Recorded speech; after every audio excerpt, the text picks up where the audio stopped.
আমার ভাতিজা নাহিদ গোপালগঞ্জে মানুষের ঠ্যাক দিছে।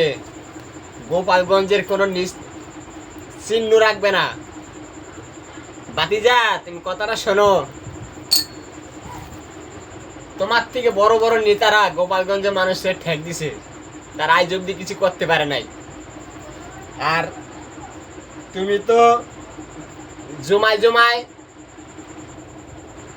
3 দিন হয়েছে এসছো। তোমার মতন মানুষ রে গোপালগঞ্জের মানুষ মুতে ভাসিয়ে দেবে, তুমি সেই চিন্তা করো না। আর গোপালগঞ্জের মানুষকে তুমি বলছো না যার যার দায়িত্ব সে নেবে। গোপালগঞ্জের মানুষ কোনোদিন কারো ভরসা বসে থাকে না, আরে মৃত্যুকে ভয় করে না গোপালগঞ্জের মানুষ, বুঝলে ভাতিজা? তুমি গোপালগঞ্জে সমাদেশে গিয়েছে বা তোমার কপাল ভালো, তুমি ফিরে এসছো, বুঝলে? গোপালগঞ্জের মানুষ তোর কপাল ভালো, তোর ছেড়ে দিয়েছে।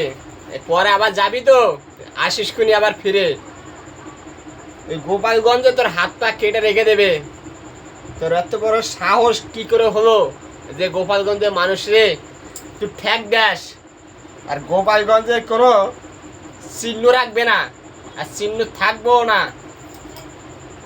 তো 14 পুরুষ আসবে, আজ অব্দি এরকম বড় কথা বলতে পারেনি, এরকম ঠ্যাক দিতে পারেনি। তো 14 পুরুষ, আর তুই তো সারা নাহিদ, তুই তো সারা নাহিদ 2 দিন ধরে ঈশ্বর।